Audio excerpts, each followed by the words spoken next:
నమస్కారాలు.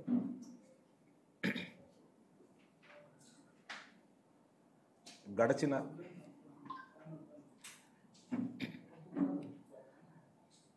సంవత్సరంన్నర కాలం కావస్తా ఉంది ఈ కూటమి ప్రభుత్వం వచ్చిన తర్వాత. ముఖ్యంగా మాచర్ల నియోజకవర్గానికి సంబంధించి ఇక్కడ జరుగుతున్న అరాజకాలు కానివ్వండి, జరిగిన సంఘటనలన్నీ కూడా మీ ద్వారా ప్రజల దృష్టికి తీసుకెళ్ళాలి, మీ ద్వారా పై అధికారుల దృష్టికి కూడా తీసుకుపోవాలనే ఆలోచనతో ఈరోజు ప్రత్యేకంగా కూడా ఈ ప్రెస్ మీట్ ఏర్పాటు చేయడం జరిగింది. ముఖ్యంగా సామాన్య ప్రజలపై వేధింపులు, వైఎస్ఆర్సీపీ కార్యకర్తలపై అక్రమ కేసులు, ప్రజల సంక్షేమ పథకాలు అందక వలసలు పోతున్న సంఘటనలు, వీటన్నిటి కూడా ప్రజలు నిశ్చితంగా కూడా గమనిస్తూ ఉన్నారు. ఇక్కడ ఎమ్మెల్యేగా మొదటిసారి ఎమ్మెల్యేగా బాధ్యతలు తీసుకున్న బ్రహ్మారెడ్డి తన ప్రజా వ్యతిరేక విధానాలకు వ్యతిరేకంగా ప్రజల్లో రాబోయే రోజుల్లో నిశ్శబ్ద విప్లవం రాబోతుందని కూడా ఈ సందర్భంగా తెలియజేస్తాను. ఎందుకంటే రాజకీయాల్లో గెలుపోవటంలో సహజం. ప్రజలు ఇచ్చిన అవకాశాన్ని సద్వినియోగం చేసుకొని సంక్షేమ కార్యక్రమాలు ఏవైతే ఉన్నాయో అన్నీ కూడా అన్ని వర్గాలకు సంబంధించి పార్టీలకు అతీతంగా కూడా ప్రజలకు అందించి ప్రజల మెప్పు పొందాలనే ఒక ఆలోచన ఏ ప్రజానాయకుడైనా చేస్తారు. కానీ బ్రహ్మారెడ్డి ఇచ్చిన అవకాశాన్ని దుర్వినియోగం చేస్తూ తన కక్ష సాధింపులకు మాచర్ల నియోజకవర్గాన్ని ఒక వేదికగా చేసుకున్నారు. మీరందరూ కూడా గమనిస్తూ ఉన్నారు. కూటమి ప్రభుత్వం అధికారంలోకి వచ్చిన ఏడాదిన్నర కాలంలో ఎన్నికల ఫలితాలు వచ్చి రాగానే అక్రమ కేసులు పెట్టి 54 రోజులు నన్ను జైలుకు పంపించిన పరిస్థితి. ఆ తర్వాత వరుసగా కూడా అక్రమ కేసులు పెడతా ఉన్నారు. మా పార్టీకి సంబంధించిన కార్యకర్తలు కానివ్వండి, మమ్మల్ని అభిమానించే ప్రజలు కానివ్వండి, వాళ్ళకి ఏమైనా ఇబ్బంది వస్తే వాళ్ళని కలవటం తప్ప అని అడుగుతా ఉన్నాను. వాళ్ళకి భరోసా ఇవ్వడం తప్ప అని అడుగుతా ఉన్నాను. అందువల్ల నేను ప్రత్యక్ష కార్యాచరణకి ఎక్కడ దిగలేదు. ఇప్పటి వరకు కూడా ప్రత్యక్షంగా ఏ కార్యక్రమాలు చేయలేదు. కానీ మొదటి నుంచి కూడా మాతో ఉండి నాకు 4 సార్లు ఎమ్మెల్యేగా గెలిపించిన కార్యకర్తలకు అండగా ఉండాలనే బాధ్యత నాది. ప్రజలకు అందుబాటులో ఉండాలి అనే ఆలోచనతో నేను ప్రజల దగ్గరికి వెళ్తూ ఉంటే అది చూసి ఓరవలేని ఈ యొక్క కూటమి నాయకులు కానివ్వండి, బ్రహ్మారెడ్డి ఇప్పటి వరకు నా మీద 13 కేసులు అక్రమంగా కూడా నా మీద కూడా పెట్టినారని కూడా ఈ సందర్భంగా తెలియజేస్తాను. చాలా దారుణమైన విషయం. ఎందుకంటే మీ అందరికీ తెలుసు, ఇటీవల గుళ్లపాడులో ఆధిపత్య పోరులో వాళ్ళ పార్టీకి, టీడీపీ పార్టీకి సంబంధించిన 2 వర్గాలు కూడా ఆధిపత్యం కోసం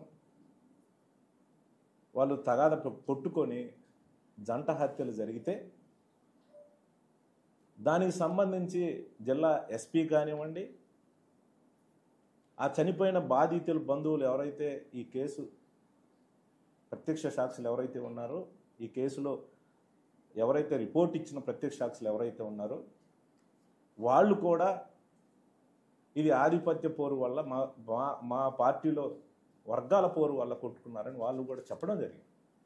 ఇదందరూ కూడా మీరు గమనించిన విషయం.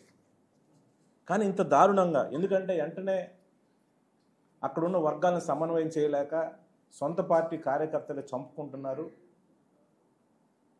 బ్రహ్మారెడ్డి చేతగానితనాన్ని టీడీపీ అధిష్టానం కానివ్వండి, వాళ్ళకు సంబంధించిన సోషల్ మీడియాలో ఎత్తి చూపితే దానికి అప్పుడప్పుడు ఒక స్క్రిప్ట్ తయారు చేసి అది నా వైపు తిప్పి అక్కడున్న అధికారుల్ని, పోలీసుల్ని అందరినీ కూడా ఒత్తిడి చేసి నా మీద కేసు పెట్టిన పరిస్థితి. ఇది న్యాయమేనా అని నేను అడుగుతా ఉన్నాను. ఇది మంచి పద్ధతేనా అడుగుతా ఉన్నాను. రాజకీయంలో మీరందరూ కూడా, ఇక్కడున్న మీడియా మిత్రులందరినీ నేను కోరుతా ఉన్నాను.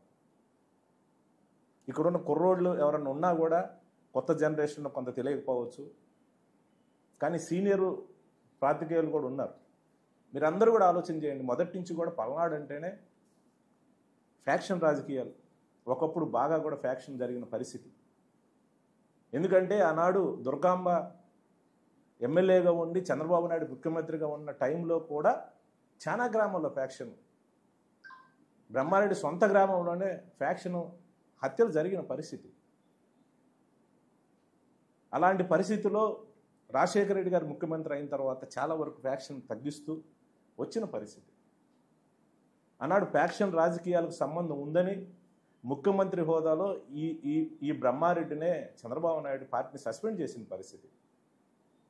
దానికి ఎవరు బాధ్యత అంటున్నా? అలాంటి పరిస్థితులన్నీ కూడా ఫ్యాక్షన్ జరగకుండా ఓ పక్క తగ్గిస్తూ 2009 మొదటిసారి నేను శాసనసభ్యుని అయిన దగ్గర నుంచి నేను వరుసగా 4 సార్లు కూడా ప్రజల యొక్క అభిమానంతో శాసనసభకు ఎన్నికైతే ఎక్కడా కూడా నేను ఫ్యాక్షన్ గొడవలను ప్రోత్సహించిన పరిస్థితి లేదు. ఇదే బ్రహ్మారెడ్డి 2009లో నా మీద పోటీ చేసి ఓడిపోయిన తర్వాత ఈ నియోజకవర్గానికి దూరంగా వెళ్ళిపోయిన పరిస్థితి. ఒక దశాబ్ద కాలం, దాదాపుగా 10-12 సంవత్సరాలు నియోజకవర్గానికి దూరంగా ఉండి ఎక్కడా కూడా గొడవలు లేకుండా వీలైనంత వరకు సర్దుబాటు చేసుకుంటూ వచ్చిన పరిస్థితి నేను. కానీ నీకు అవకాశం ఇచ్చారు 2024లో. కానీ ఈ రకమైన రాజకీయం, ఈ రకమైన కుట్రతోటి రాజకీయం, గ్రామాల్లో ఆధిపత్య పోరుతో గొడవలు జరిగి అక్కడ ఏదన్నా గొడవల్లో ఎవరైనా చనిపోతే మాకేం సంబంధం ఉంటుంది? గతంలో ఈ సంస్కృతి ఎక్కడైనా ఉందా అని నేను అడుగుతా ఉన్నా. ఇలాంటి పరిస్థితులు ఎప్పుడైనా చేశారా అని అడుగుతా ఉన్నా. నీవు ఆనాడు నీకు ఫ్యాక్షన్ రాజకీయ సంబంధం ఉందని చంద్రబాబు నాయుడే నిన్ను పక్కన పెట్టిన పరిస్థితుల్లో ఈరోజు అదంతా నాకు పులవాలి, వాళ్ళకు అనుకూలమైన మీడియాలో నేనేదో ఫ్యాక్షనిస్టుగా కూడా ముద్ర వేయాలని ఒక తపన తాపత్రయంతో ఒకవైన అబద్ధ ప్రచారాన్ని చేస్తూ ఉన్నారు. ఇది పూర్తిగా నేను ఖండిస్తూ ఉన్నాను. ఇది సరైన పద్ధతి కాదని కూడా ఈ సందర్భంగా నేను తెలియజేస్తూ ఉన్నాను. ఎందుకంటే నీకు అవకాశం ఇచ్చారు, నువ్వు చేయి.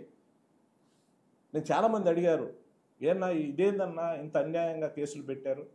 టీడీపీ సంబంధించిన నాయకులు కూడా కొంతమంది ఇది చాలా అన్యాయం పెట్టినారు. చాలామంది మిత్రులు కూడా గతంలో నాతో శాసనసభ్యులుగా పనిచేసి ఈనాడు తెలుగుదేశంలో ఉన్న నాయకులు కూడా 1-2 ఫంక్షన్లో జరిగి కలిసినప్పుడు కూడా వాళ్ళు మాట్లాడటం జరిగింది. ఇతనేంది బ్రహ్మారెడ్డి అనే వ్యక్తి ఎమోషనల్ బ్లాక్మెయిల్ చేస్తాడు, ఇదేమి రాజకీయం? నేనేదో నష్టపోయాను, ఏదో జరిగింది, జరగబోతుంది, అక్కడ ఏదో జరుగుతుందని ఎమోషనల్గా కూడా మా నాయకులు, అధినాయకులను కూడా ఎమోషనల్ బ్లాక్మెయిల్ చేసి అతని అవసరాల కోసం అధికారులను కూడా ఎమోషనల్ బ్లాక్మెయిల్ చేస్తూ ఉన్నాడని కూడా వాళ్ళు మాట్లాడుకోవడం జరిగింది. ఏదైనా సరే, ఏదైతే ఈ జంట హత్య కేసుల్లో మాకు సంబంధం లేకపోయినా నేను అడుగుతా ఉన్నాను, ఎప్పుడైనా ఆ వర్గంలో ఎవరైనా 2012 కానీ 2014 కానీ 2019 కానీ ఇతనికి తెలియకపోవచ్చు, బ్రహ్మారెడ్డి తెలుసుకోమని చెబుతాను. 2024లో నీకే పనిచేశారు, నీకే ఏజెంట్లుగా ఉన్నారు. ఏ ఎలక్షన్స్కి నా దగ్గరకు వచ్చిన పరిస్థితి లేని పరిస్థితుల్లో వాళ్ళేదో ఆధిపత్యం కోసం చేసిన ఈ సంఘటనలు మా మీద రుద్ది, మా మీద కేసు పెట్టి, అధికారం ఉంది కదా, ఈ పోలీసులు మనం ఏం చెప్తే అది నడుస్తూ ఉంది కదా అని చెప్పి నన్ను ఇబ్బంది పెట్టాలి, నన్ను ఈ కాన్స్టిట్యున్సీలో ఎక్కడా కూడా తిరగకుండా చెయ్యాలని ఒక రకమైన దూరం చేయాలనే ఒక దుర్బుద్ధితోటి ఇంత దారుణానికి దిగజారటం చాలా చాలా చాలా దారుణమైన విషయం. ఎందుకంటే రాజకీయంలో ఇది కరెక్ట్ కాదు. ఈ అధికారులను కూడా నేను చెప్తా ఉన్నాను, ఖచ్చితంగా ఏవైతే కేసులు పెట్టారో,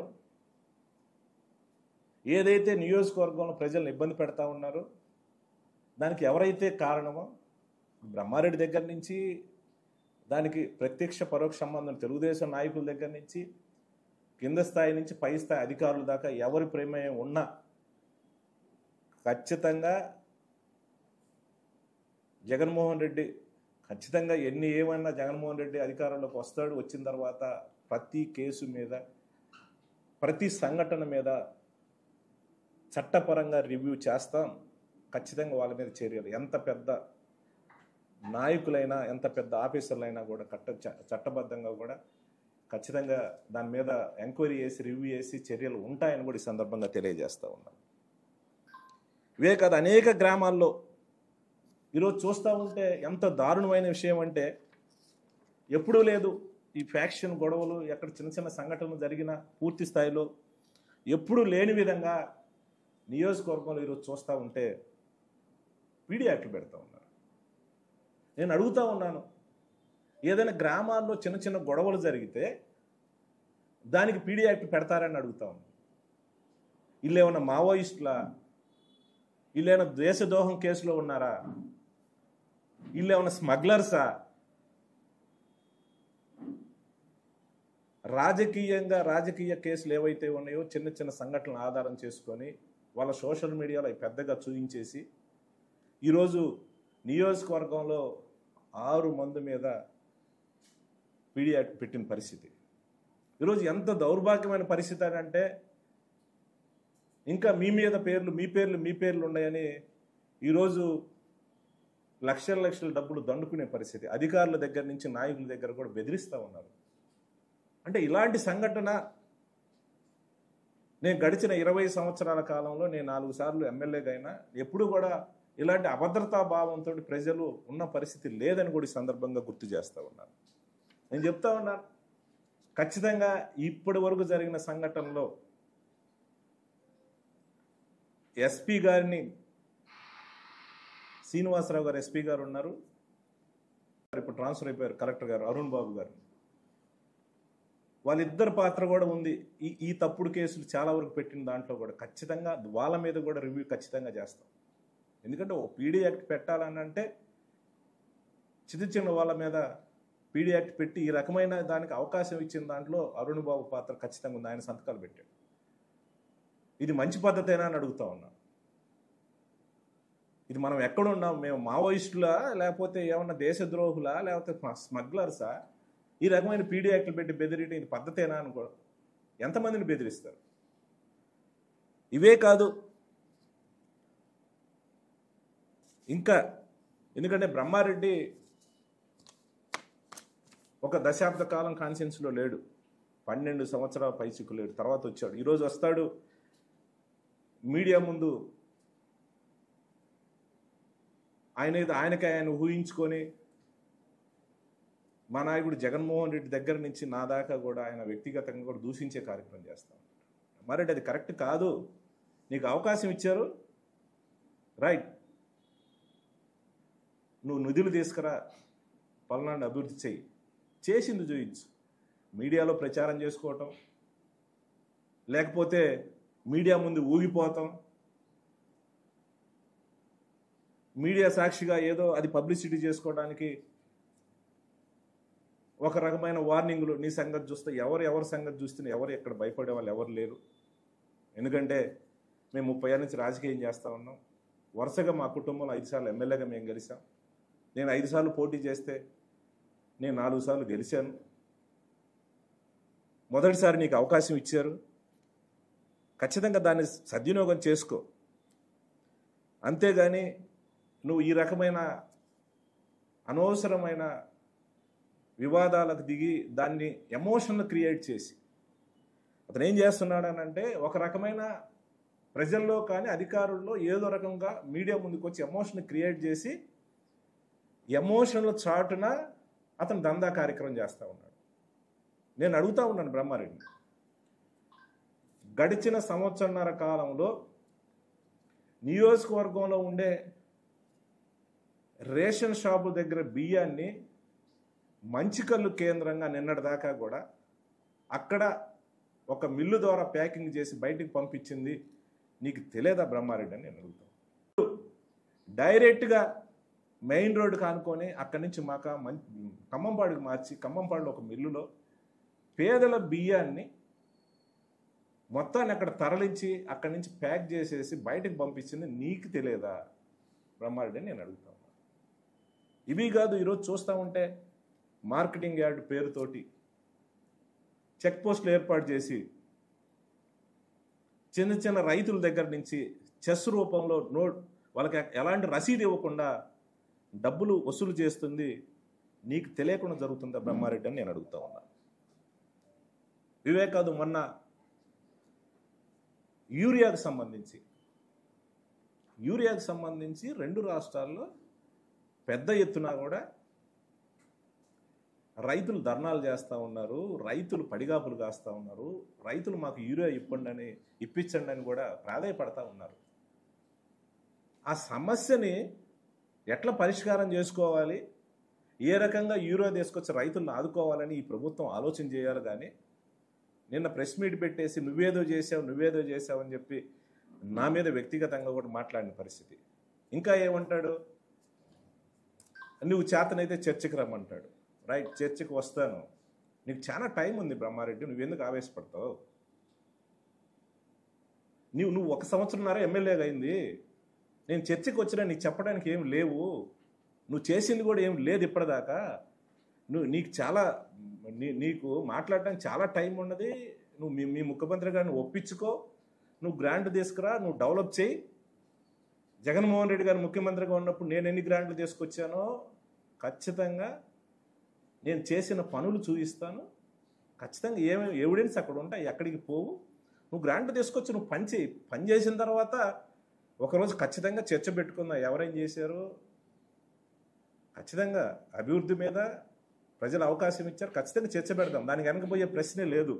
నువ్వు చేతనైతరా, నువ్వేం చేసావు ఈ సంవత్సరాల కాలం, నువ్వేం చేసావు? నువ్వేం చేయలే. కాకపోతే నీకు ఒక రికార్డు అయితే ఉంది, అది చెప్తాను నేను. నువ్వు బ్రహ్మాండంగా ఈ సంవత్సరాల కాలంలో నువ్వు చేసిన రికార్డు, ముఖ్యంగా ఈ పల్నాడు జిల్లాలో నీకే నెంబర్ 1 స్థానం ఇవ్వాల్సిన పరిస్థితి ఉంది, నువ్వు చేసిన రికార్డు ఉంది, అది కూడా నేను ఇప్పుడు చెప్తాను. నువ్వే విన్ అవుతావు, మా వల్ల కాదు, మేము చేయలేం, ఖచ్చితంగా నువ్వు విన్ అవుతావు. ఎందుకంటే ఎరువుల విషయంలో చాలా మాట్లాడాడు, అది లేకుండా చూసుకో. ఎందుకంటే జగన్మోహన్ రెడ్డి ముఖ్యమంత్రి 5 సంవత్సరాల్లో ఎక్కడా కూడా ఏ రైతులు కూడా రోడ్డు మీదకి వచ్చి ధర్నా చేసిన పరిస్థితి లేదు.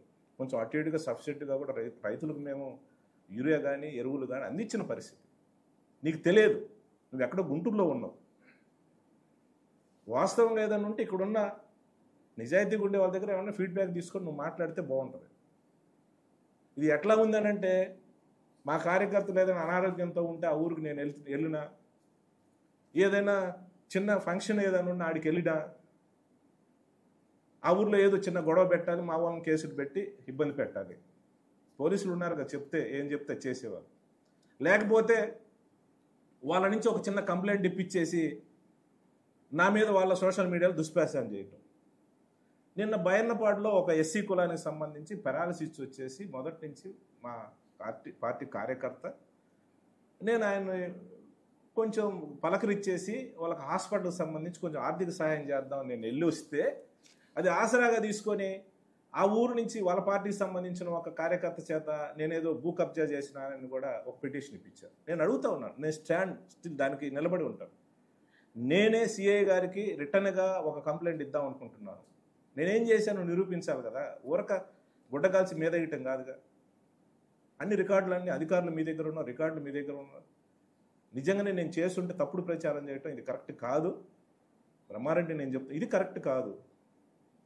నువ్వు పని చేయి, నీకు అవకాశం ఇచ్చారు, నువ్వు చంద్రబాబు నాయుడు ఒప్పించుకుంటావో లోకేష్ని ఒప్పించుకుంటావో గ్రాంట్లు తీసుకొచ్చి నువ్వు బ్రహ్మాండంగా పని చేయి, ప్రజల మెప్పు పొందు. నువ్వు చేసే డెవలప్మెంట్కి మేమేదన్నా అడ్డంకులు సృష్టిస్తే అప్పుడు నువ్వు క్వశ్చన్ చేయి. నువ్వు చేయడం చేతగాక, నీ గ్రాంట్లు తీసుకురావడం చేతగాక, మేము తెచ్చిన గ్రాంట్లు, మేము చేసిన పనులు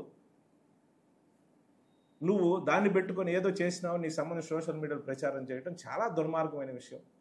ఇవి కాదు, ఎంత దుర్మార్గం అంటే నాగిరెడ్డి అనే ఒక చిన్న 25 సంవత్సరాల కుర్రోడు, వాడు ఏం చేయలేదు, వాడిని తీసుకుపోయి కిటికీ కట్టేసి కాళ్ళు ఇరిగిందా కొట్టిన పరిస్థితి, కాళ్ళు ఇరిగిన పరిస్థితి.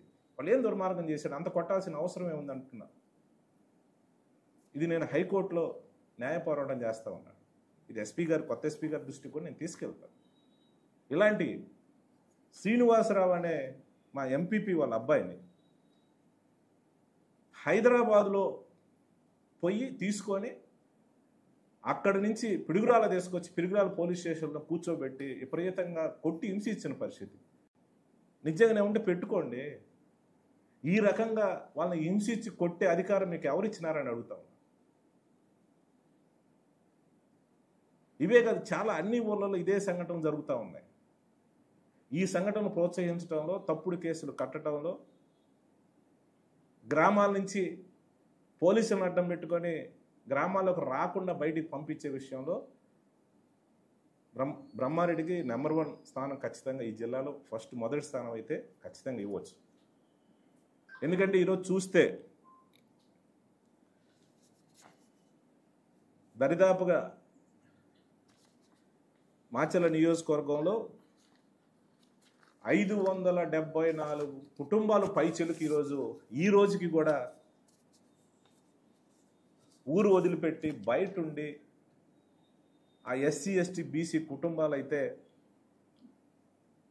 వాచ్మెన్లుగా ఉపాధి లేకుండా ఇబ్బంది పడుతున్న పరిస్థితి. ఇవన్నీ కూడా ఎవరైతే గతంలో ఉండే ఎస్పీ గారి దృష్టి, కలెక్టర్ దృష్టి తీసుకుని వాళ్ళు స్పందించిన పరిస్థితి లేదు. చాలాసార్లు చెప్పాం, మంచికల్లు గ్రామం నుంచి అయితే హైకోర్టు నుంచి కూడా తెచ్చినా కూడా పోలీసులు మీరు వస్తే మేము కేసులు పెడతాం, రావటానికి లేదని చెప్పే పరిస్థితి. నేను ఎందుకు చెప్తున్నానంటే 2009 కానీ 2012 కానీ 2014 కానీ 2019 కానీ ఈ 4 ఎలక్షన్స్లో ఎప్పుడైనా ఎలక్షన్ రోజు ఏదైనా చెదురుమల సంఘటన జరిగితే ఒక 15-20 రోజుల తర్వాత ఆ గ్రామాలు సర్దుకుంటారు, ఎవరి పని వాళ్ళు చేసుకుంటారు. కానీ మా టైంలో ఎక్కడా కూడా ఈ రకంగా హెరాస్మెంట్ జరిగిన పరిస్థితి లేదు.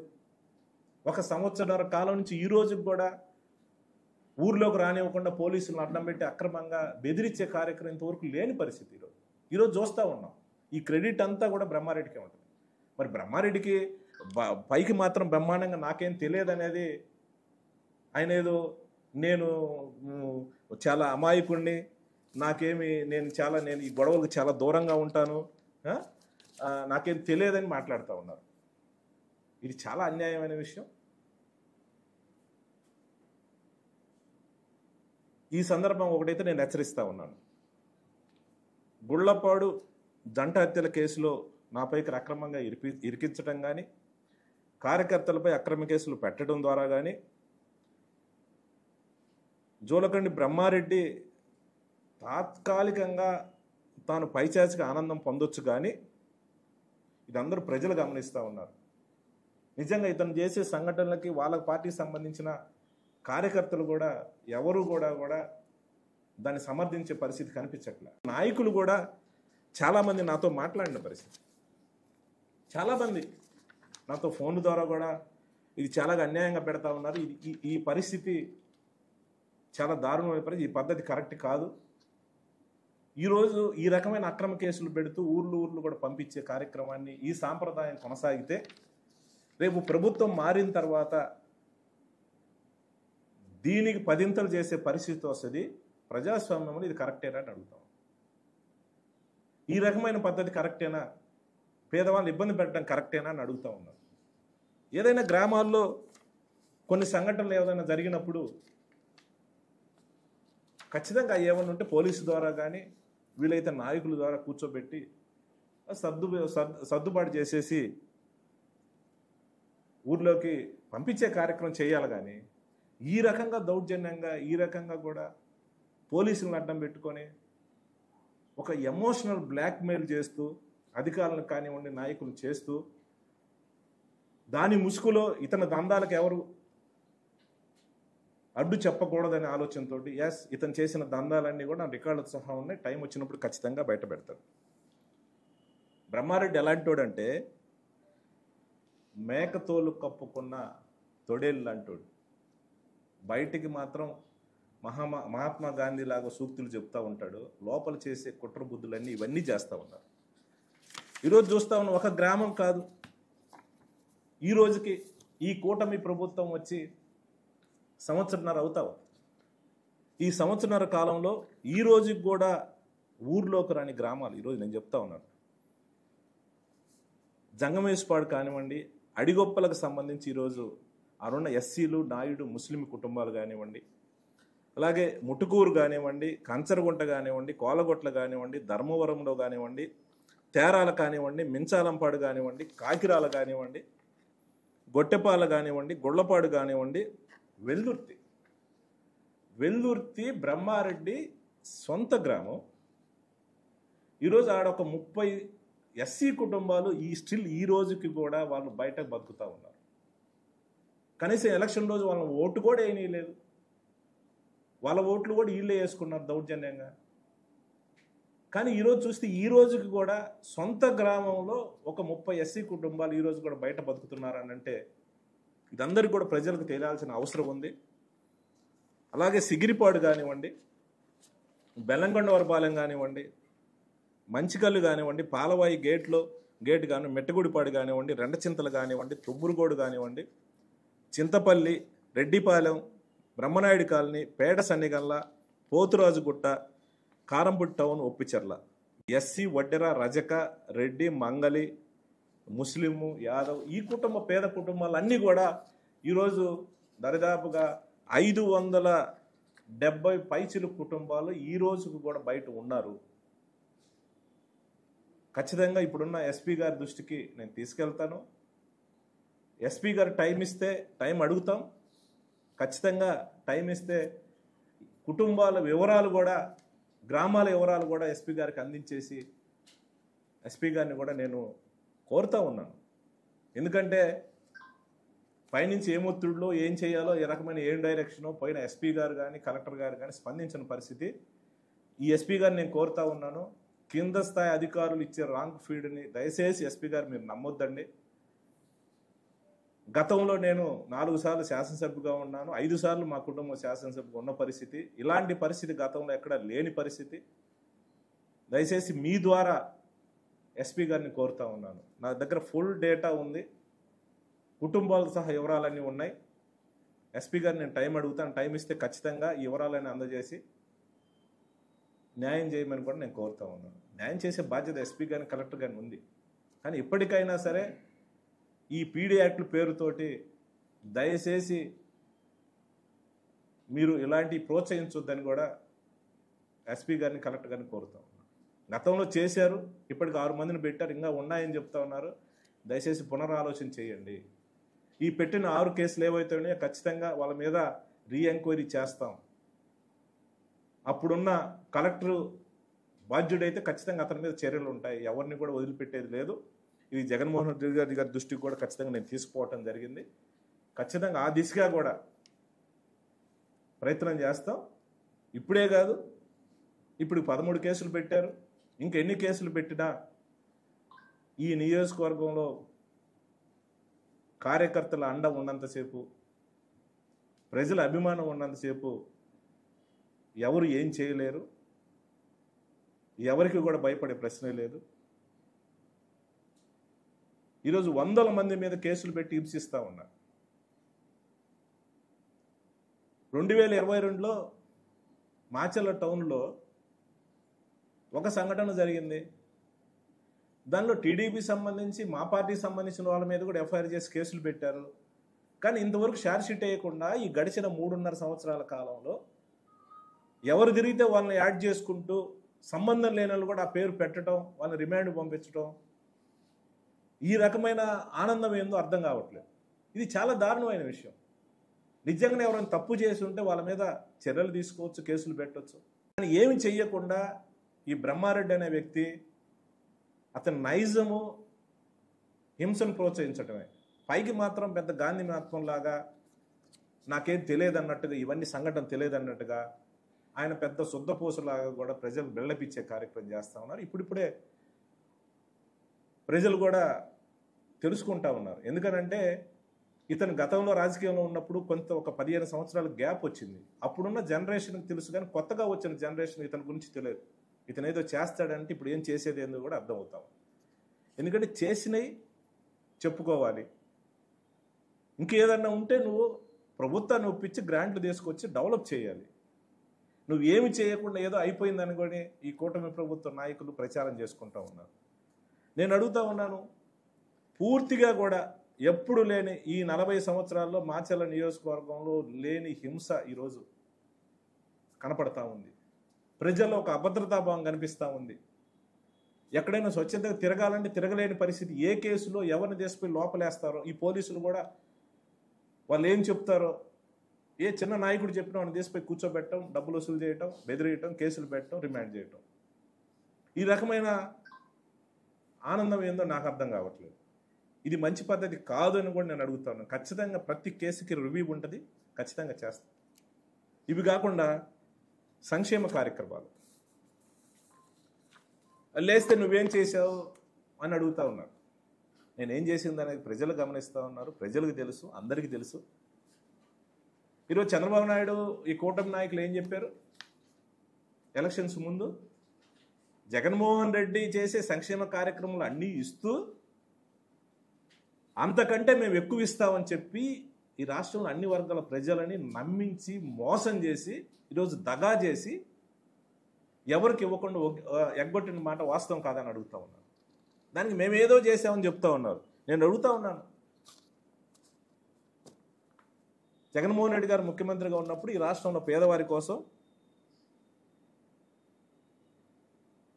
అమ్మఒడి ఇచ్చాం, జగనన్న వసతి దీవెని ఇచ్చాం, జగనన్న విద్యాదీవెని ఇచ్చాం, విదేశీ దీవెని ఇచ్చాం, రైతు భరోసా ఇచ్చాం, 0 వడ్డీ ఇచ్చాం, ఉచిత పంట బీమా ఇచ్చాం, రైతులకు ఇన్పుట్ సబ్సిడీ ఇచ్చాం, మత్స్యకార భరోసా ఇచ్చాం, వైఎస్ఆర్ 0 వడ్డీ ఇచ్చాం, వైఎస్ఆర్ పెన్షన్ కానుక ఇచ్చాం, వైఎస్ఆర్ చేయూత్ ఇచ్చాం, వైఎస్ఆర్ ఆసరా ఇచ్చాం, వైఎస్ఆర్ బీమా ఇచ్చాం, కాపు నేస్త్రం ఇచ్చాం, వైఎస్ఆర్ నేతనాస్త్రం ఇచ్చాం, జగనన్న తోడు ఇచ్చాం, జగనన్న లా నేస్త్రం ఇచ్చాం, వాహన మిత్ర ఇచ్చాం, ఆరోగ్యశ్రీ ఆసరా ఇచ్చాం, జగనన్న తోడు, జగనన్న గోరుముద్ద, సంపూర్ణ పోషణ, విద్యా కానుక, హౌసింగ్, ఇళ్ల స్థలాలు, కంటి వెలుగు, ఇవన్నీ కార్యక్రమాలు మేము చేసాం. ఇవన్నీ చేస్తామని చెప్తా ఉన్నారు. ఏం చేశారని అడుగుతాం.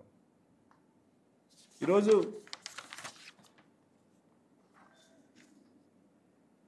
సంక్షేమ కార్యక్రమాలు ఏవైతే ఉన్నాయో దాంట్లో ఒకటి ఇస్తామని చెప్పారు. దాంట్లో వాళ్ళు చేసింది ఏదంటే అమ్మఒడి ఒకటి, రైతు భరోసా, పెన్షన్ కార్డు, ఈ 3 కనిపిస్తూ ఉన్నాయి. రైతు భరోసా ఏం చెప్పారు? 20,000 ఇస్తామన్నారు. 2 సంవత్సరాలు 40,000 ఇవ్వాలి. 2 సంవత్సరాల మీద ఈరోజు చూస్తే 5,000 ఇచ్చారు. 5,000 ఇచ్చింది. దాంట్లో 54 లక్షల మంది రైతులకు ఇవ్వాల్సింది ఆ 5,000 కూడా 7 లక్షలు తగ్గించేసి 47 లక్షల మందికి 5,000 చొప్పున ఇచ్చారు. వాళ్ళు ఇవ్వాల్సింది 40,000 ప్రామిస్ చేస్తే 5,000 ఇచ్చిన పరిస్థితి. ఈరోజు కూటమి ప్రభుత్వం రాక మునుపు అమ్మఒడి ద్వారా ఆ పేరు మార్చారు, తల్లికి వందనం అని పెట్టారు. దాంట్లో జగనన్న దిగే నాటికి 44,50,000 తల్లులకి అమ్మఒడి ద్వారా ఇస్తే,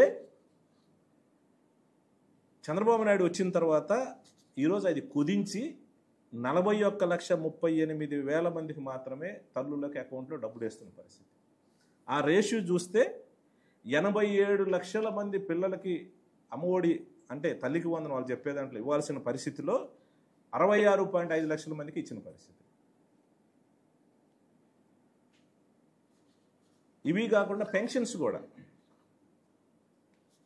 గతంలో జగన్మోహన్ రెడ్డి గారు అధికారంలో దిగిపోయే నాటికి 62 లక్షల మందికి ఈ రాష్ట్రంలో పెన్షన్స్ ఇస్తే ఈ రోజుకి. ఎందుకంటే పెన్షన్స్ అంటే అవి పెరుగుతూ పోతాయి అని, అంటే 55 సంవత్సరాలు వచ్చిన వాళ్ళకి 60 సంవత్సరాలు వస్తూ ఉంటే పెరుగుతూ పోతాయి. పెన్షన్స్ పెరగాలి కానీ తగ్గడానికి లేదు. ఈరోజు ఏకంగా ఇప్పటి వరకు ఈ సంవత్సరాల కాలంలో 4 లక్షల పెన్షన్ తగ్గించిన పరిస్థితి. అంటే ఏమి లేదు, ఇదొక జిమ్మిక్కు. మేము 4,000 ఇస్తామని చెప్పి కొంతమంది పెన్షన్స్ తీసేసి వాళ్ళ నోర్లు కొట్టి ఆ డబ్బులు తీసుకొచ్చి ఇచ్చేసి మేమేదో ఇచ్చినామని ఒక బిల్డప్ ఇస్తూ ఉన్నాం.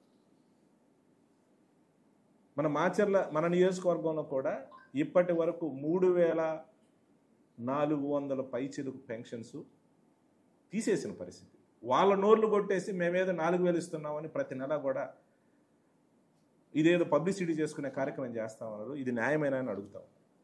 ఎక్కడ మీరు ఇస్తానన్న సంక్షేమ కార్యక్రమం ఏమి ఇచ్చారని అడుగుతా ఉన్నారు. 1-6 ఇచ్చేసి మీ అంత అయిపోయిందని సూపర్ 6 సూపర్ హిట్ అని చెప్పి మీ ప్రచారం చేసుకుంటా ఉన్నారు. ఈ చెప్పిన సంక్షేమ కార్యక్రమాలు అక్షరాల మేము అమలు చేశాం. దరిదాపుగా సంక్షేమ కార్యక్రమాల కోసమే పెన్షన్స్ అయితేమి, అమ్మఒడి అయితేమి, విద్యాదీవెన అయితేమి, వసతి దీవెన అయితేమి, వీటి ద్వారా 1,575 కోట్ల రూపాయలు గడిచిన 5 సంవత్సరాల కాలంలో పేదవారికి సంక్షేమ కార్యక్రమంలో మేము ఇచ్చినామని కూడా ఈ సందర్భంగా తెలియజేస్తాం. ఇది వాస్తవం. ఇది తీసుకున్న బెనిఫిషియర్స్ కానీ అంతా కూడా లిస్టు మా దగ్గర ఉంది, ప్రభుత్వం దగ్గర కూడా ఉంటుంది. ఇది మీరు ఏం చేశారని అడుగుతా ఉన్నా. దీనికి సమాధానం చెప్పరు. ఏదేదో తీసుకొస్తారు, ఏదేదో చేసినారని టాపిక్ డైవర్ట్ చేసి ప్రజల్ని డైవర్ట్ చేయడానికి ఏదో ఉన్నాయి లేవని చెప్తా ఉన్నారు. ఈ మధ్య జగన్మోహన్ రెడ్డి ఖచ్చితంగా నేను చెప్తా ఉన్నాను, 2,75,000 కోట్ల రూపాయల సంక్షేమ కార్యక్రమాలు ఇవ్వటమే కాకుండా ప్రతి పేదవానికి వాళ్ళకి సహాయం చేయటమే కాకుండా గడిచిన 5 సంవత్సరాల కాలంలో 4 లక్షల మందికి ఉద్యోగాలు ఇచ్చిన పరిస్థితి. ఒక సచివాలయంలోనే 1,30,000 మందికి వాళ్ళకి ఉద్యోగాలు ఇచ్చిన పరిస్థితి. 1,30,000 మందికి మేము ఉద్యోగాలు ఇచ్చాం. కానీ అవే కాదు, ఉద్యోగాలు ఇవ్వటమే కాకుండా గ్రామాల్లో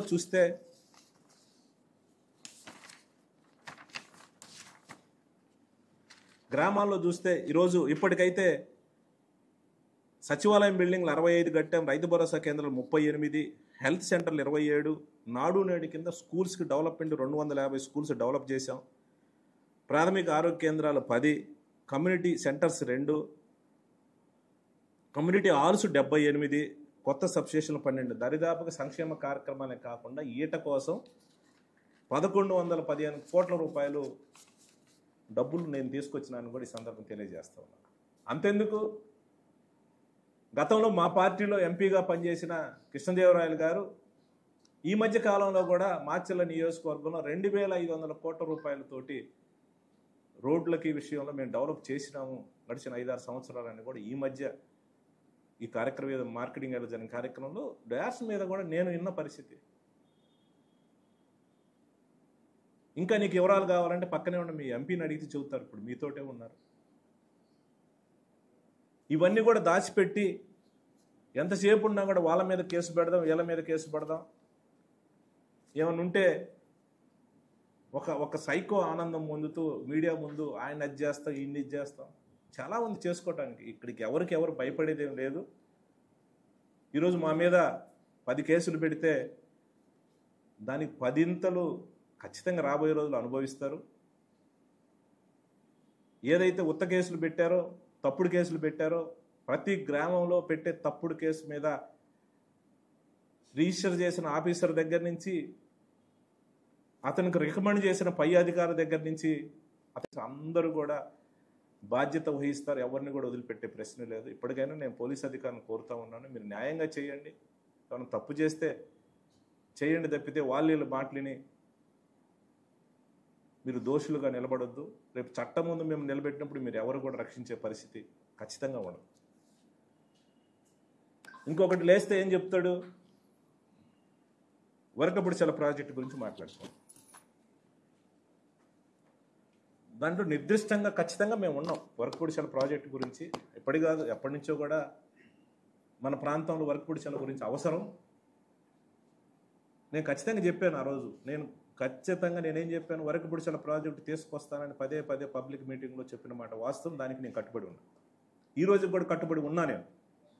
ఎందుకంటే మొట్టమొదటిసారి 5/3/1996 96లో చంద్రబాబు నాయుడు శంకుస్థాపన చేశాడు ఈ వరకపుడిచల ప్రాజెక్టు కోసం. ఆ తర్వాత ఆయన ముఖ్యమంత్రి అయ్యాడు, దాన్ని ఊసేలేదు. ఆ తర్వాత 2017 అసెంబ్లీలో నేను మాట్లాడాను. ఏది, ఈ ప్రాజెక్టు చాలా అవసరం, ఈ ప్రాజెక్ట్ ఇవ్వండి సార్, మీరే శంకుస్థాపన చేసి మీరు పబ్లిక్లో ప్రామిస్ చేశారు, మా ప్రాంతం రైతులకు అవసరం, దయచేసి మీరు ఇవ్వండి సార్ ఇది అని నేను ప్రాక్షగా కూడా నేను అడిగా. ప్రజల తరపున, రైతుల తరపున నేను అడిగింది కూడా ఒకసారి అసెంబ్లీలో మాట్లాడింది ఒకసారి ప్లే చేస్తాను.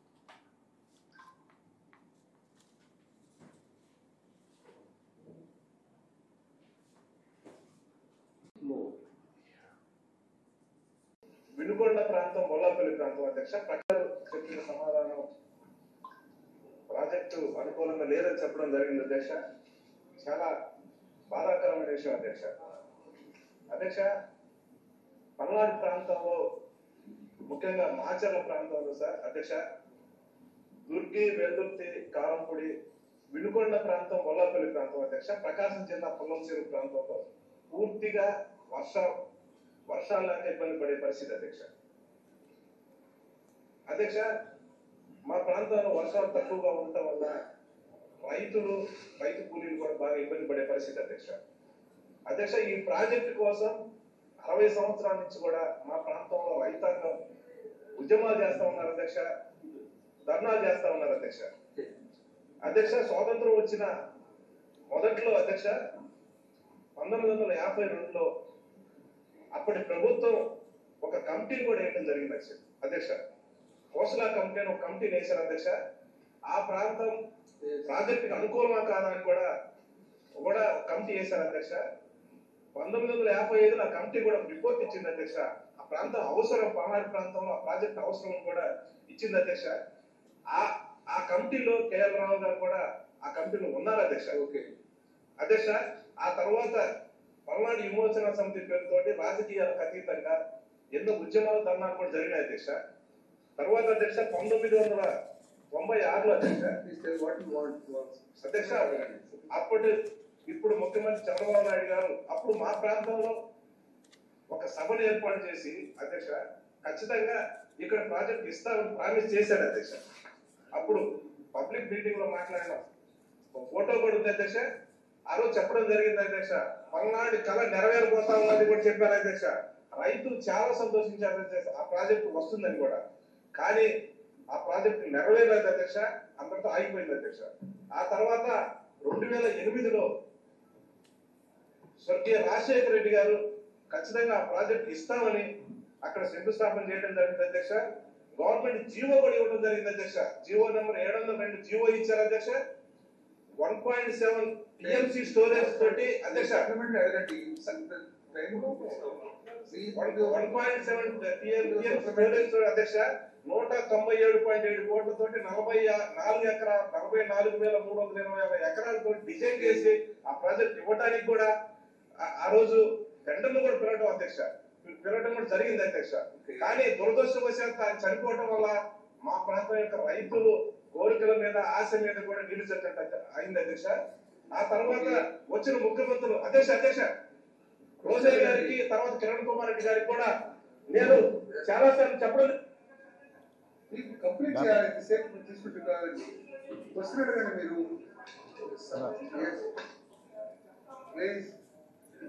ఎందుకంటే పూర్తిగా కూడా ఈ యొక్క వరకపుడిచల కోసం, అవకాశం కోసం కొట్లాడుతూ ఉన్నాం, నాయకులతోటి గట్టిగా మాట్లాడుతూ ఉన్నాం ఈ ప్రాంత రైతుల అవసరాల కోసమని. ఆ రోజు 2017లో మార్చి 3వ తారీఖున అసెంబ్లీలో నేను గట్టిగా కూడా మాట్లాడిన పరిస్థితుల్లో తర్వాత 6వ తారీఖే నాకు రిప్లై ఇచ్చారు, ఇది సాధ్యం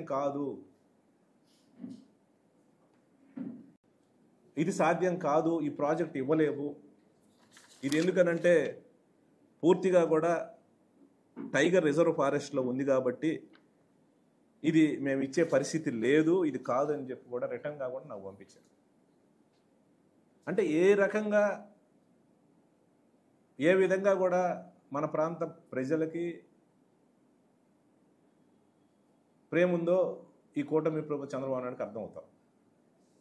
అసెంబ్లీ సాక్షి చెప్పారు, మళ్ళీ వెంటనే ఎలక్షన్స్ ముందు 2018లో 7/8/2018 పార్క్ సెంటర్లో మళ్ళీ వాళ్ళే చెప్పారు 17లో 18లో ఎలక్షన్కి వస్తున్నాయి కాబట్టి మళ్ళీ వచ్చేసి పార్క్ సెంటర్లో ఒక శిలాఫలకం వేశారు లోకేష్ గారు. ఏది వరకు కూడా చాలా ప్రాజెక్ట్ మేము ఇస్తున్నామని చెప్పి.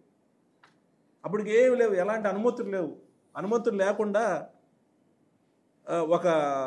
ఒక జీవో ఒకటి కూడా ఇచ్చారు, దొంగ జీవో ఒకటి ఇచ్చారు. 340 కోట్లతోటి మేము ఈ ప్రాజెక్టుకి ఇస్తున్నాం.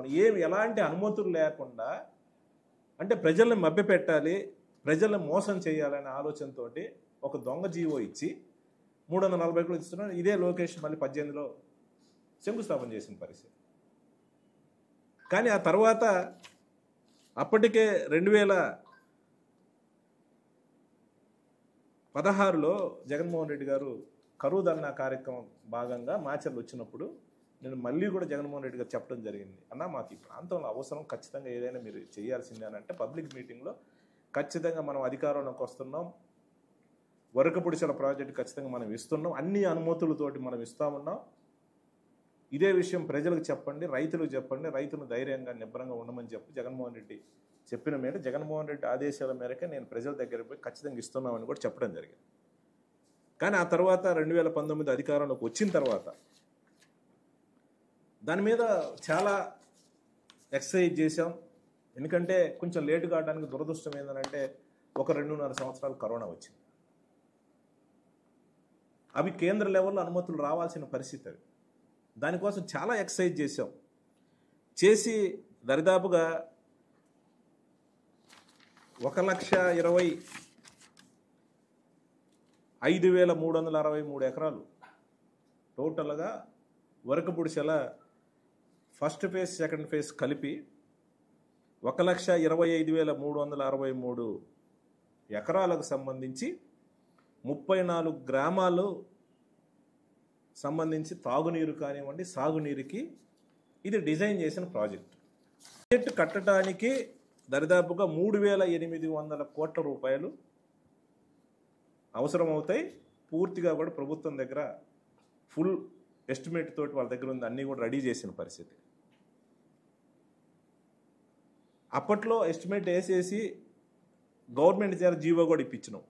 జీవో నెంబర్ 177 జగన్మోహన్ రెడ్డి గారు కూడా ఈ ప్రాజెక్టు మనం చేపడతా ఉన్నాం, పూర్తి అనుమతులు వచ్చిన తర్వాత ఖచ్చితంగా ఈ ప్రాజెక్టు మనం చేపడుతున్నామని కూడా పూర్తి అనుమతులతోటి వచ్చిన తర్వాత చేస్తామని కూడా చెప్పడం జరిగింది.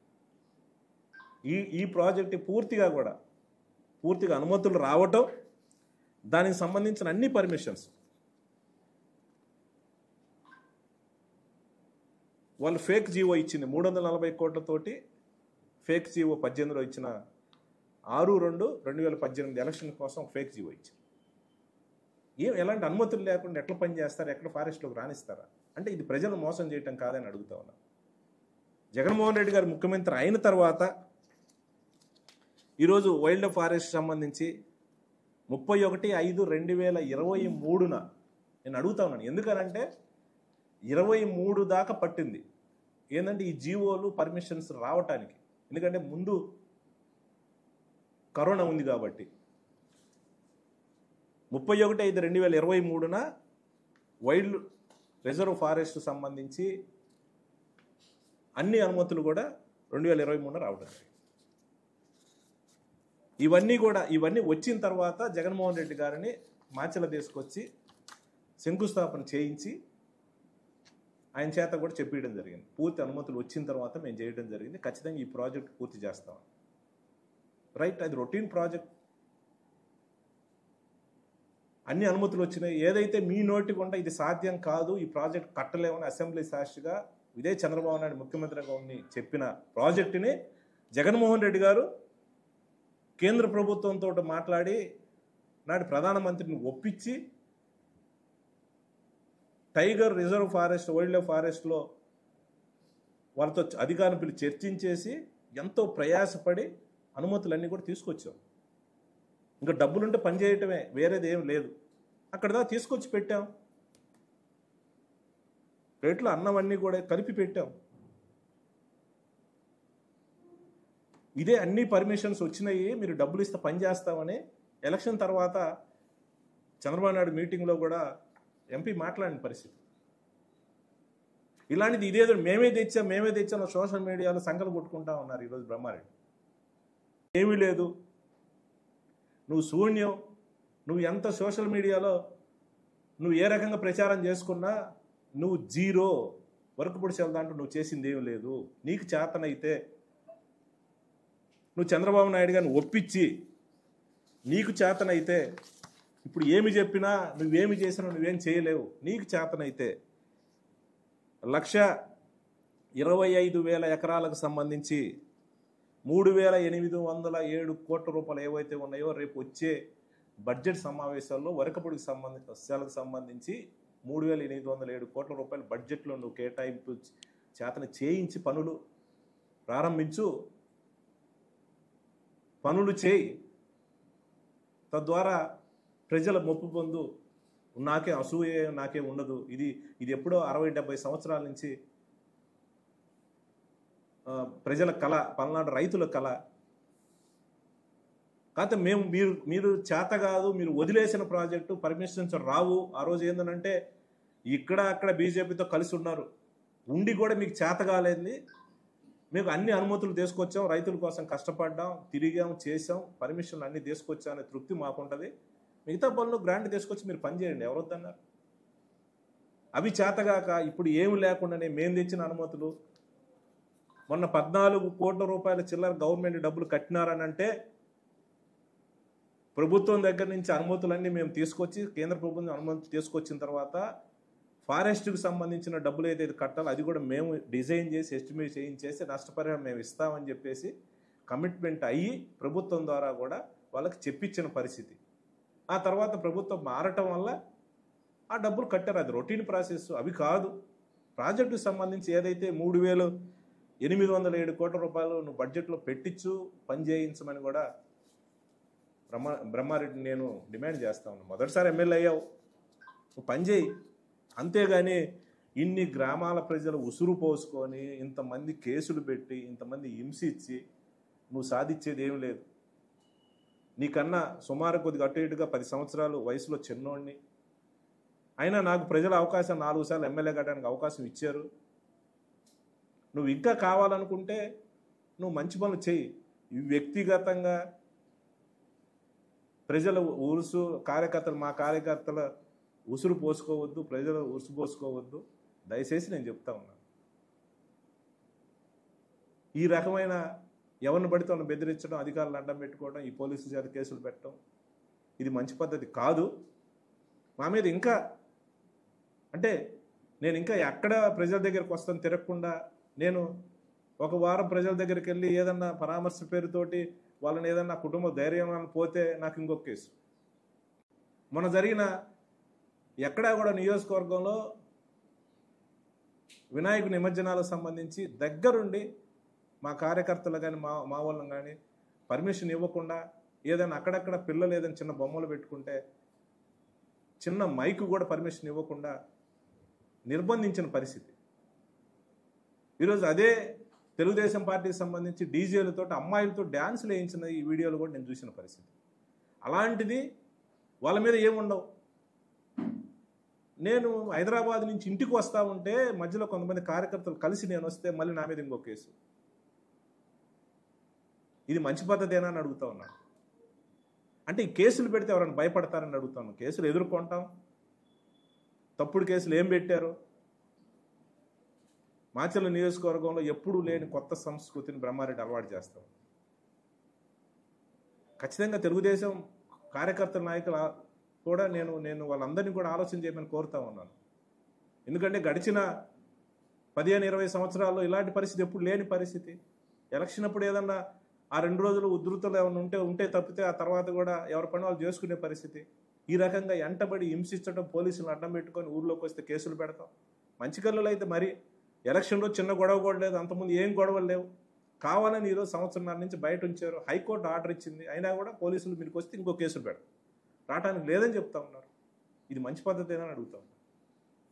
ఇది చాలా దుర్మార్గమైన పరిస్థితి. ఇదేదో అనుకుంటా ఉన్నాడు. బ్రహ్మారెడ్డి నిజ స్వరూపం ఈరోజు ప్రజలందరూ కూడా చూస్తూ ఉన్నారు. చాలామంది నాతోటి టీడీపీ నాయకులు కూడా మాట్లాడిన పరిస్థితి, ఇదేందన్నా ఇట్లా చేస్తూ ఉన్నారని. ఎందుకంటే ఇది మంచి సంస్కృతి కాదు, సాంప్రదాయం కాదు. ఈరోజు అతని ఎక్కడికి వెళ్ళిపోతాడు, అతనికి అలవాటే. 2009 ఓడిపోయిన తర్వాత ఒక 12-13 సంవత్సరాలు ఈ కాన్స్టిట్యున్సీలో వాళ్ళ బంధువులు, చుట్టాలు, ఫంక్షన్ ఏం జరిగినా వచ్చిన పరిస్థితి లేదు. మళ్ళీ వెళ్ళిపోతాడు. కానీ ఇక్కడ ఉండే కార్యకర్తలు, ఇబ్బంది పడ్డ కార్యకర్తలు 1కి 4 కేసులు పెట్టమని ఆ సాంప్రదాయం వస్తే ఏం జరుగుతుంది? అది మంచి సాంప్రదాయం అని అడుగుతాం. ఇది ప్రజలు గమనిస్తూ ఉన్నారు. బ్రహ్మారెడ్డి ఇది కరెక్ట్ కాదు. నేను మీ ద్వారా ఈ విషయాలన్నీ కూడా ఎస్పీ గారి, కలెక్టర్ దృష్టికి తీసుకెళ్తాం. ఇవి పీడీ యాక్ట్ పెట్టే సంస్కృతి, ఇది బెదిరించే ఒక సంస్కృతి, దొంగ కేసులు పెట్టే సంస్కృతి, సంబంధం లేకుండా కేసులు పెట్టే పరిస్థితి దయచేసి చేయొద్దని కూడా ఈ సందర్భంగా వాళ్ళని కోరుతా ఉన్న అధికారులు. ఎందుకంటే రేపు ఖచ్చితంగా మాకు టైం వచ్చినప్పుడు ఖచ్చితంగా ఇవన్నీ మీద రివ్యూ చేస్తాం. అప్పుడు ఎవరు కూడా, ఈ నాయకులు కానీ ఎవరు కూడా మీకు కనపడే పరిస్థితి ఉండదు. దయచేసి అలాంటి తప్పులు చేయొద్దు. ఇప్పటికైనా ఇప్పుడు చేసినవి ఖచ్చితంగా దాని మీద యాక్షన్ ఉంటుంది. నేను కొత్తగా వచ్చిన ఎస్పీ గారిని నేను టైం ఇస్తే నేను టైం అడుగుతాం. మేము మా పార్టీ తరఫున ఘటనలు ఖచ్చితంగా కూడా నేను ఆయన దృష్టికి తీసుకెళ్తాం. సరే, ఎంతవరకు చేస్తారనేది నేను ఖచ్చితంగా చూస్తాం, ప్రెజర్ చేస్తాం. ఇవే కాకుండా చాలా ఉన్నాయి నా దగ్గర. ఎందుకంటే ఇది నేను నోటితో చెప్పేది కాదు. వరకపుడిసెల ప్రాజెక్టుకి సంబంధించి 96లో చంద్రబాబు నాయుడు శంకుస్థాపన చేశాడు. ఆహా ఓహో అని కూడా రాయించు.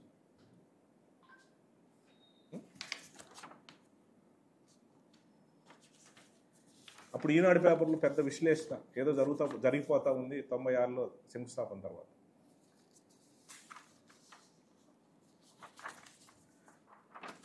ముందు చూపుతో చంద్రబాబు శంకుస్థాపన.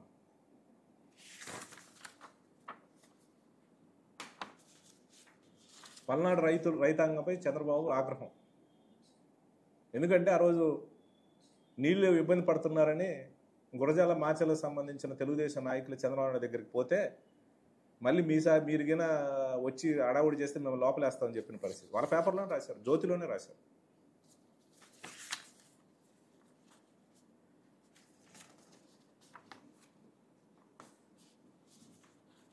ఇది జీవో, డమ్మీ జీవో. ఫిబ్రవరి 6, 2019 లోకేష్ గారు శంకుస్థాపన చేసిన ఒక డమ్మీ జీవో ఇచ్చారు. అంటే ఎలక్షన్స్ ముందు మభ్య పెట్టడానికి. అన్ని అనుమతులతోటి మే 19, 2023 అన్ని అనుమతులతోటి జగనన్న పర్మిషన్ తెచ్చిన పరిస్థితి. ఇవన్నీ ఆన్ రికార్డ్. దీన్ని వర్గీకరించి ఏ రకంగా ఏదైనా మాట్లాడినా ఈ రికార్డ్.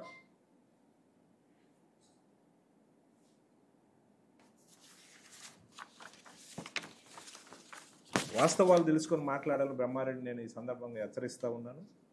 చాలా మాట్లాడవచ్చు, మీడియా ముందు ఊగిపోవచ్చు. నేను కూడా చాలా మాట్లాడవచ్చు. ఖచ్చితంగా ఆయన ఏదో చర్చ అన్నాడు. నేను అడుగుతా ఉన్నాను, చర్చ ఇప్పుడు ఏమి, నువ్వు పొడిసింది ఏం లేదు, నువ్వు చేసింది ఏం లేదు. ఈ సంవత్సరాల కాలంలో నువ్వు గ్రాంట్ తీసుకురా, ఫైనల్గా ఒకరోజు చర్చ పెడదాం. నా దగ్గర ఫుల్ డాక్యుమెంట్స్ ఉన్నాయి. నేను ఎంత డెవలప్ చేశానో, ఏ రకంగా రోడ్లు ఏం తెచ్చామో, బిల్డింగ్స్ ఏం కట్టామో, హాస్పిటల్ ఏం కట్టామో, సంక్షేమం ద్వారా ఎంత తెచ్చామో అన్నీ కూడా ఉన్నాయి, కనపడిస్తూ ఉంది. టైం వచ్చినప్పుడు అన్నీ కూడా చర్చిద్దాం. ముందు దీని మీద ధ్యాస పెట్టి వాడిని ఇన్ని కేసులు లోపలేసేసి కేసులు పెట్టి అలా ఇక్కడ ఒక టెన్షన్ వాతావరణాన్ని క్రియేట్ చేసి వాళ్ళ నాయకులను, అధికారులను ఎమోషనల్ బ్లాక్మెయిల్ చేసి, నేనేదో తెలుగుదేశం కార్యకర్తల కోసం పుట్టిన దానివల్ల నేనేదో నష్టపోయినానని వాళ్ళకేదో చెప్పి మా వాళ్ళ మీద కేసులు, మా మీద కేసులు పెట్టి ఒక రకమైన క్షణికానందం నువ్వు పొందే కంటే దయచేసి నీకు ఇచ్చారు అవకాశం. నువ్వు పల్నాడు ప్రజలకి ఇలాంటి ఈ టెన్షన్ వాతావరణాన్ని, పేద ప్రజల్ని భయపెట్టే కార్యక్రమం పోలీసు ద్వారా చేయకుండా డెవలప్ చేయాలని, ఇచ్చిన అవకాశాన్ని ఉపయోగించుకోవాలని కూడా నేను బ్రహ్మారెడ్డిని కోరుతాను.